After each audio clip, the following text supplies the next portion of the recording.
એક જ પાર્ટી, એક જ મર્ડર, પણ કાતિલ કોણ? દરેક વ્યક્તિ પર શંકા, દરેકના ચહેરા પાછળ એક રહસ્ય, અને છેલ્લી 15 મિનિટમાં એવો ટ્વિસ્ટ કે કદાચ તમે પણ અંદાજ નહીં લગાવી શકો. આખરે શું રહસ્ય ખરેખર તમને સીટ સાથે ચોંટાડી રાખશે કે પછી માત્ર એક સામાન્ય સસ્પેન્સ ફિલ્મ છે? જય માતાજી, હર હર મહાદેવ. તો આજે આપણે વાત કરીશું કર્મનું રહસ્યમ, એટલે કે રહસ્યમ મૂવીને.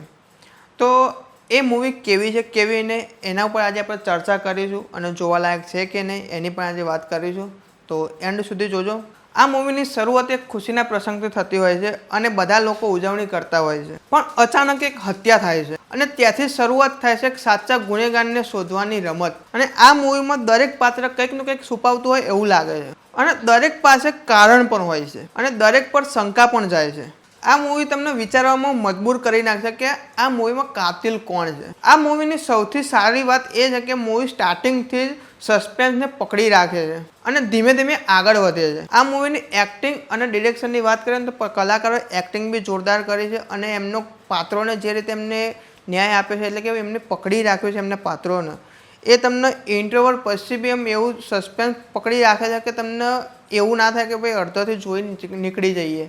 કેમ કે છેક એન્ડ સુધી એને સસ્પેન્સ પકડે, અને છેલ્લા 25 મિનિટ પછી તમને છેલ્લી લગભગ 25-30 મિનિટ બાકી હશે ત્યારે સસ્પેન્સ ધીમે ધીમે બહાર આવે છે. તો એ માટે તમને આગળ શું થયા કરીને તમે આખું મૂવી જોઈ લેશો, એટલે તમે અડધાથી જોઈને બહાર જઈ જ નહીં શકો એવું મૂવી છે. અને ડિરેક્શનમાં મસ્ત ડિરેક્શન બી કર્યું છે, મસ્ત કેમેરા શૂટ કરેલું છે, સિનેમેટિક સારા શોટ લીધેલા છે, પ્લસ લાઇટિંગ બી સારી છે, બધું મસ્ત રીતે પ્રોપર કામ કર્યું છે. મજા આવે એવું. ને કંઈક ગુજરાતી મૂવીમાં કંઈક નવું લાવ્યા છે, નવું. પ્લસ આ ગુજરાતી મૂવી પહેલી એવી છે જેમાં ગાળો છે. અત્યાર સુધી તમે હિન્દી મૂવીમાં એમ જ જોયું હશે, તમે વેબ સિરીઝમાં એમાં ગાળો સાંભળ્યો, પણ ગુજરાતી મૂવીમાં ફર્સ્ટ ટાઈમ ગાળોવાળી મૂવી આવી. અને પ્લસ હિન્દી ગુજરાતી બંને બી મિક્સ છે થોડું ઘણું, અને ગાળો બી છે. તો 18+ જોઈ શકાય એવું મૂવી છે, જેમ કે બાળકોને લઈને ના જવાય એવું મૂવી છે. અને થોડું મર્ડરવાળું ને એવું છે, એટલે તમારે એ રીતે છોકરાઓને લઈને ના જવાય, એટલે એ પહેલાં હું કહી દઉં.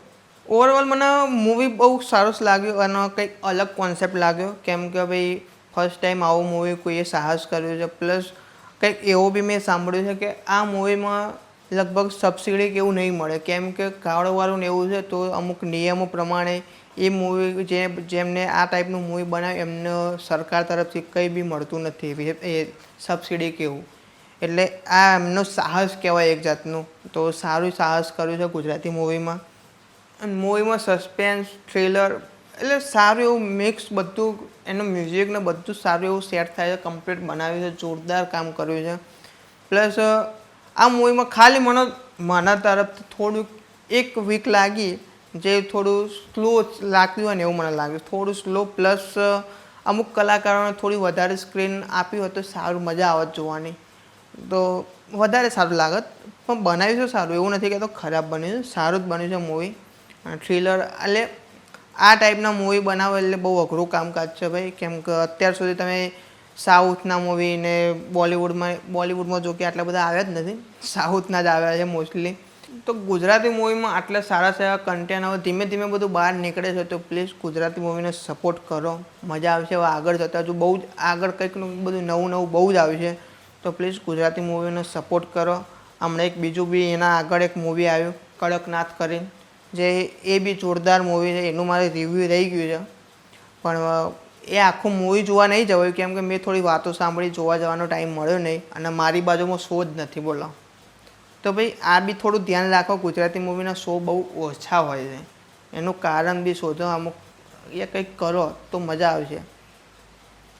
તો બસ આવી રીતે ગુજરાતી મૂવી બનાવતા રહો, અને આપણે ગુજરાતી ઓડિયન્સ પણ સપોર્ટ કરશે એવી મને આશા છે.